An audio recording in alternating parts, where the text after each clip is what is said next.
Jump starter lang palang solusyon eh. Bukas, pupunta ako sa airport.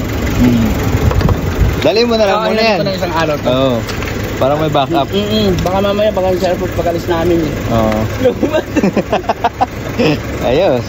Ito kasing baterya ni Kuya Dong ay parang pumapalya na hindi na raw nag-i-start ang sasakyan niya after 2 to 3 days na nakatenga ang sasakyan. Kaya napagpasyahan namin na palitan muna ng solution itong battery, baka mag-work pa ulit. Maganda sana kung meron kami battery density meter. Kaso hindi kami nakabili, kaya di namin fully ma-confirm kung sira na yung battery or need lang palitan ng solution. Ang battery reading kasi niya ay nasa 12.8 volts at sabi sa napanood naming tutorial, may possibility na battery na ang may problema. At hindi ko na nakuhanan ng video yung paglalagay ko ng solution. Kung nakikita nyo yung puting bote, nakatatlo kami niyan. Basta hanggang leeg lang yung lagay ng solution. Ayan guys, hindi ko alam kung maririnig nyo.